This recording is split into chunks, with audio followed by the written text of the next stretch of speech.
In 2024, JPEGMafia fulfilled his lifelong dream of working with Kanye, and he did this not through praising him or building up a friendly relationship, but through bullying Kanye and his entire team. First, he insulted the musical ability of Kanye and his team. Then, things got pretty personal. But surprisingly, this led to JPEGMafia working on 4 songs on Ye's album Vultures 1. So was this a case of reverse psychology working on Ye, or was JPEGMafia's production talent too difficult to ignore? Before we dig into what possessed Ye to work with him, it's important to know just how badly JPEGMafia wanted to work with Ye his entire career. At the age of 12, JPEGMafia was inspired to make hip-hop beats when listening to the song Dead or Alive by Cameron. He would later find out the producer behind the song was Kanye West. So Dead or Alive is a Cameron song that Kanye produced. I didn't know he actually produced it. I just liked the song, but I found out later and I was like, that makes sense because I actually love Kanye. During his teenage years and early adulthood, JPEGMafia, also known as Peggy, witnessed Ye go on what is now considered a golden run of album releases. Platinum run, really. Dude, like, if you really look back, this nigga dropped College Dropout, classic. Late Registration, classic. Graduation, classic. He could have just stopped. Then he did 808s. Then this dropped Dark Twisted Fantasy. And then he could have just stopped. Then he did Yeezus. What is wrong with this? At age 20, JPEGMafia was serving in the military and was simply blown away by My Beautiful Dark Twisted Fantasy. When Dark Twisted Fantasy came out, I was should I tell this story? Yeah. I was in the military and I had to escort someone to a psych ward because they tried to they pulled a knife on one of the officers. So I had to escort him to a psych ward and I had to stay in the psych ward with this guy. And Dark Twisted Fantasy dropped like that day. And I was just listening to it in a psych ward, like, what? I was like, what? It blew my mind, yo. So I don't think anything he does can replace that just because of the time and moment I was in. I was like 20, and yeah, it changed my life. His love of Ye naturally made its way into the music he made. Just like Ye, JPEGMafia really tried to push the boundaries of what could be considered hip-hop music and drew samples from a range of different areas. JPEGMafia's breakthrough album Veteran was heavily inspired by anime soundtracks, as well as Ye's 2016 album The Life of Pablo.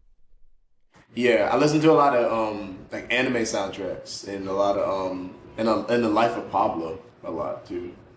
That's kind of specifically what I listened to actually when I was and a lot of country music. I have no idea why, but yeah.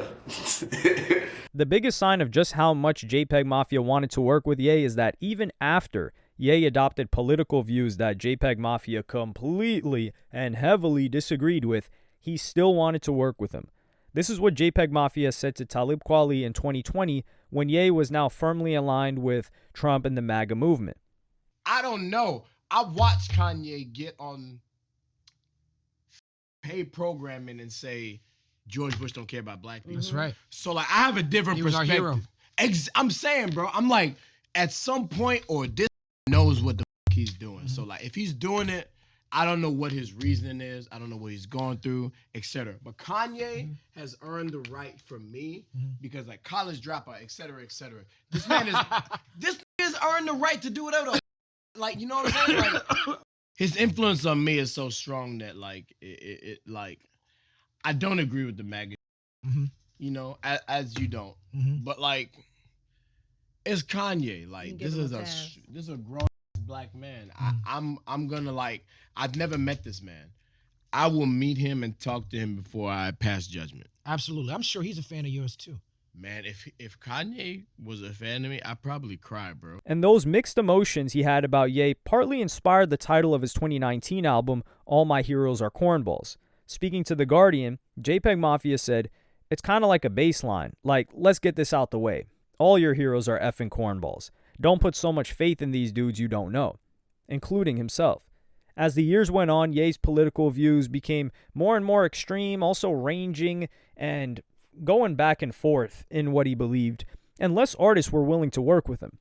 In March of 2023, JPEGMafia released an album with Danny Brown and said, "I approached Danny because, shoot, Ye's so he's my #1 rapper at this point." But in July, he walked back on these comments and maintained that he still wanted to work with him. On the raps, but I want to work with Kanye still. I don't give a I want to work with Kanye still. But despite singing Ye's praises for so long, JPEGMafia never got called up to work with him. Ye, as most people watching will know, has an extensive list of collaborators on each album, and is known for taking younger artists under his wing. JPEGMafia was genuinely hurt that no collab had ever been arranged, and decided to publicly call out Ye for not working with him. In January of 2024, Ye was working on his album Vultures, and JPEGMafia decided to go on a long rant criticizing the people Ye had working on the album, and the snippets that had been released so far. He tweeted, "You got 27 dudes tweaking hi-hats just to make some mid. Talk to a real scientist, brother. Stop wasting time." Followed by, "Also, Kanye West, I respect you, but the way you acknowledge people who have less to offer you than me makes me feel away. I'm a scientist in the lab, a surgeon, bruh. You skip over me for people that's getting they baby mamas effed on camera." He was referencing Freddie Gibbs. "I want to make money. F these dudes." In this tweet, JPEGMafia was referencing Freddie Gibbs, who had a child with the adult film actress Destiny Creams, aka Destiny Fox. And while she was pregnant with Freddie Gibbs' child, she was getting railed. A lot of people thought that these comments against Freddie Gibbs were uncalled for, particularly because Freddie's a rapper and not a producer, and one of the more talented people working on the album. And of course, these comments would supposedly now make his chances of working with Ye all the more difficult. One person replied, "You're praying to the same man for a feature and bringing down Freddie Gibbs in the same breath. Think about that, son." To which JPEGMafia responded, "I'm bringing down a man who got his baby mama effed after losing a beef with a blogger and getting his ass beat on cam. I can understand why you relate. LOL." This might be in reference to Freddie Gibbs' beef with academics, which JPEGMafia believes was a publicity stunt. I'm not gonna lie to you. You seen that shit going on with Freddie Gibbs and academics. Yeah. I low-key think that whole shit is fake.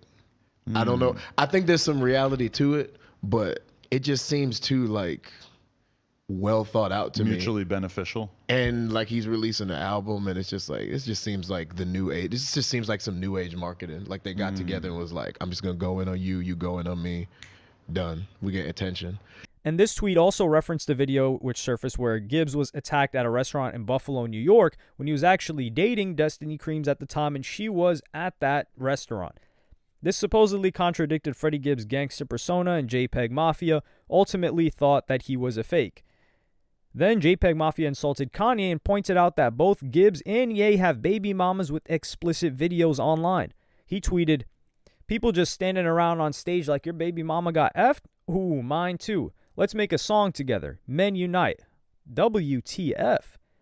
JPEGMafia also commented on the song Everybody, which was an interpolation of the Backstreet Boys song of the same name. He tweeted, "This dude got 80 people in the room and make a Backstreet Boys song." Just pure haterade right there. I respect it. JPEGMafia later walked back on these comments and tweeted, "I'm sorry for my rant about Kanye earlier. I just wanted to work with my idol. Truthfully, I don't give a F about nothing Kanye got going on at this point. I just wanted to get paid. But it's okay. I'm not or some other weirdo, so I get why he wouldn't want to work with me. I'm cool with that." So this tweet could be in reference to Marilyn Manson, who appeared on Ye's Donda album at a time when he faced many allegations and I believe perhaps even charges of SA, which have since been dropped. JPEGMafia's main point was that both personally and professionally he was superior to most of the people Ye had chosen to work with recently. These bitter rants were criticized by some fans, but a few days later, JPEGMafia learned the life lesson that complaining apparently works. On the 19th of January 2024, JPEGMafia posted pictures of himself with Kanye West, which hinted at a possible collaboration. JPEGMafia achieved his dream of meeting Ye in person, but at the cost of upsetting a lot of his fans. On Kanye's t-shirt was a picture of the Norwegian black metal band Burzum and their lead singer Varg Vikernes, who considers himself a pagan, whereas other people consider him a neo. This would be less of a big deal if JPEGMafia did not know exactly who Varg was and had not mentioned him explicitly on 2 of his songs. On his 2014 track, All Caps No Spaces, JPEG rapped, "Heard you like Burzum, chick not me, I heard you effing metalheads looking for some beats, I wish Varg would come to be more, we gon' see." And on the 2018 song, I Cannot Effing Wait Till Morrissey Dies, I always mispronounce that, JPEGMafia rapped about how Morrissey from the Smiths, Tom Arey from Slayer, and Varg cannot F with them. Anthony Fantano is one of the many people to call out the hypocrisy of JPEGMafia working with Kanye. This man has spent years building a brand on calling out alt-righters, calling out white supremacists, throwing out tons of vitriol to specific people he names the names of in his songs because they are known for historically being racist or bigoted. All that we have past this point are two different kinds of people, people who remember stuff and people who don't. So it's not really my inconsistency to speak on, and I don't really know what Peggy's reasoning is behind any of this until he himself says something. But in the end, considering how much of a nightmare Kanye has proven himself to be in terms of, working together and being consistent, not stabbing you in the back, not being a PR nightmare, will it all be worth it? I guess we'll just have to see. JPEGMafia would address the situation once again with an online rant. On Instagram, he posted, "When I said I love an artist, there's nothing political about it. Ye is my favorite artist of all time. I've been saying it for years. If it wasn't for him, I wouldn't be here, period. And I love him, period. It's offensive to me that some people on here took a moment I had been waiting on my whole life and twisted into some weird oppression Olympics. You can't play oppression Olympics with a grown black man who's dealt with racism in real time. So please shut the actual F up and keep bumping the artists y'all like that beat chicks and grape girls in real life. Because that's your reality, not mine. Don't round me up to be because you're sheltered and stupid and have no respect or context for anything black or for my experiences as black man in this country. Just go back to Reddit. I make goals and I achieve them. You make mean Reddit threads. Well, he made mean Twitter threads, which got him the collaboration. So maybe those mean Reddit threads would get them his attention. We will never be alike, no matter how much you want it to be. But many people would have preferred if he just admitted that he was willing to make himself look like a hypocrite if it meant getting to finally work with Ye. I also don't think that addresses people seeing, some pretty blatant hypocrisy come from your side on this. And I think it's okay to just sit there and be like, you know what? It is what it is, bro. If I got to be a hypocrite in this instance to meet one of my favorite artists all the time, y'all wouldn't get it. That's cool. JPEGMafia later pointed out that there was a picture of Kanye and Tyler together when Charlie Wilson was inaugurated in the Hollywood Hall of Fame. He tweeted, "If Ye is how y'all now mad at Tyler for taking a pic with him? He's right? So why does it matter?" The bottom line was that JPEGMafia got to work on several tracks on Vultures and accomplish his dream of working with Ye. But his decision to bully his way into the album would soon backfire. Before the album was officially released, a listening party was organized for all of the team involved, and JPEGMafia would soon be in the same circle as Freddie Gibbs. The listening party took place in the city of Bologna in Italy, and Freddie Gibbs and JPEGMafia were supposedly staying at the same hotel. But instead of talking things out, JPEGMafia decided to vent his frustrations about Gibbs on Twitter X. This listening party coincided with a scandal where Freddie Gibbs' baby mama leaked pictures of Freddie Gibbs' rear end onto the internet, spurring the name Spready Gibbs, and yet another angle for JPEGMafia to poke fun at. He wrote, "Never got shot at and did nothing, never got beat up, never spread my A online, baby got no D dent. I guess I'm the gangsta now. And we at the same hotel. This dude's so soft, bald head, B, I'ma F your mama. Cry harder. Dress like a cult member, not a gang member. Where's the gangsta stuff? Why your daddy a cop? Why your baby got a D dent?" He's talking about D dent because the baby, she was pregnant and, dudes were going up in that. Who's really corny? Gang member? When a dude got a cop for a dad, it negates the gangsta stuff they say, right? I'm going to call your dead dad and make him arrest your PS. Freddie Gibbs then suspiciously tweeted, "I need my haters to work harder," which led to one person asking, "Is your hater in the same hotel as you?"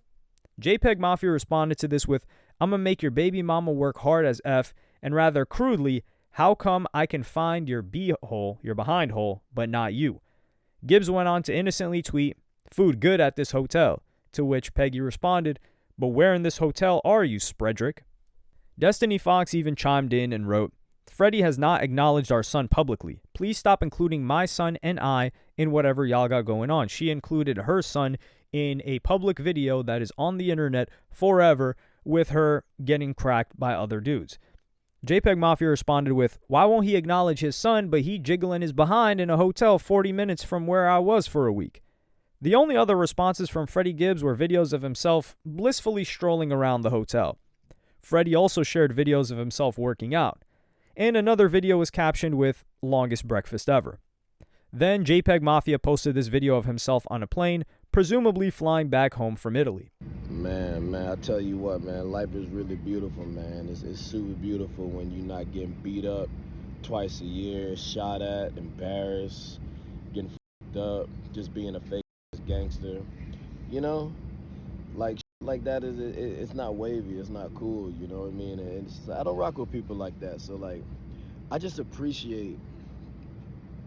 really appreciate when niggas like this come at me, because they think that it's something else, and then they come and find out it's nothing. It's not what they thought it was. So you stay in the gym, be safe. I hope they don't catch you like they caught you at the barbecue, man. Stay away from the brisket. You need to Uber Eats for the rest of your mother all that life. On God, protect your protect everything, man, because you there's nothing gangster about you, son, except your name. This led many people to believe that JPEGMafia had been exiled from the group for causing trouble, but he later tweeted, "He didn't. I have my own career, so I booked my flight. I love Ye, he's the best in the world. I know it makes you feel better believing this though. Have fun." And there's something pretty comical about two grown men tweeting at each other when they're staying in the same hotel, as well as JPEGMafia making fun of Freddie for being bald when he's not really doing too great in that department either. But this distracted from the main event. In February of 2024, Vultures was released, and JPEGMafia was now credited on a highly anticipated Kanye West album. Upon release, JPEGMafia posted on Instagram, "Thank you, Kanye West and Ty Dolla $ign, for letting me help produce on this masterpiece. Stars, F-Sum, Beg Forgiveness, and King. I can't explain how great and eye-opening the last month of my life has been. It truly feels like I met a long-lost friend. I'm proud to call Ye a friend and the greatest living artist right now. Vultures 1 out now." Peggy was credited on 4 different songs. The thing about Vultures was that tracks and snippets were regularly leaked, so you could actually see what the track sounded like before and after JPEGMafia was involved. On the opening track, Stars, the album version contained drums that were absent from earlier versions, which clearly elevated the song. You can also hear some very abrasive drums on the song F-Sum, which it's natural to assume came from JPEGMafia. Peggy's main argument was that he was much better than the team he was currently working with, and it's hard to disagree when you hear the earlier version of the song King that Ye made with Weezy and the later version that he made with JPEGMafia. JPEGMafia was also responsible for the beat switch on the song Beg Forgiveness. So although the album was more or less done when he joined Ye's team, JPEGMafia clearly elevated the overall quality of the album on the tracks that he worked on. Vultures was relatively well received. I enjoyed it, particularly for the album's production. Most people felt that the album's biggest shortcomings were Ye's rapping more than anything else. I like that. Me too. I like a large chunk of it. Yeah, production is Crazy. top notch. I think Kanye's at the point now where he's just doing arranging. I'm pulling in. I got the sound I want. I got the person I want. I got this. I got that. Even if when he shows up on the album, he ain't doing his best rapping anymore. Even though he did go off on a couple. That's of a stretch. Mm-hmm. He not, bro. I'm saying you saying I'm that saying it in a is nice the way. stretch. Yeah. Boy, that's kind of you. Yeah. Yeah. This rapping on here. Let's spend a minute on it. This is some bad rapping on here. JPEGMafia also revealed that Ye and his team were checking his subreddit every single day. In fact, wherever they leaked songs online, they would build upon the feedback they got from fans on this forum. I was working with Ye, he was on his subreddit every day. Really? Him and Bianca every day, just looking at it. So everybody is. That's crazy. Everybody literally is tapped in. I'm not on my subreddit, but like he was like in there because he was using it to like. Yeah, get fired up. Yeah. Like he was using it for like criticism and to be like, oh, let me fix this. Yeah. It's just like, yeah, okay, I get. And this could be how Ye came across JPEGMafia's original tweets, as this was a major discussion on this Reddit thread. And there is one comment on this post with 211 upvotes, which reads, "LOL, this does come off very pick-me, but he's not wrong. If Peggy was producing Vultures, I would actually be really looking forward to this album cycle, as it does sound like he's got a bunch of MFs just making mid." So Kanye may not have consciously decided to collab with JPEGMafia, but instead he simply followed what his fans wanted.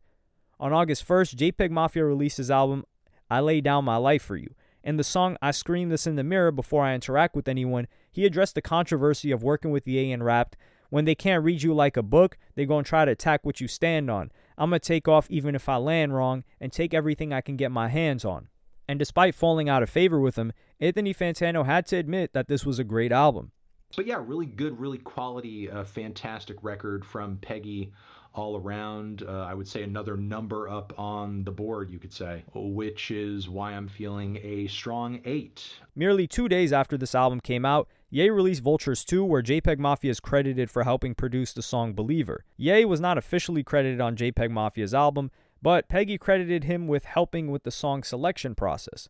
In February of 2025, a director's cut of I Lay Down My Life For You was released with several bonus tracks included, and it was apparently Ye who persuaded him to take them off.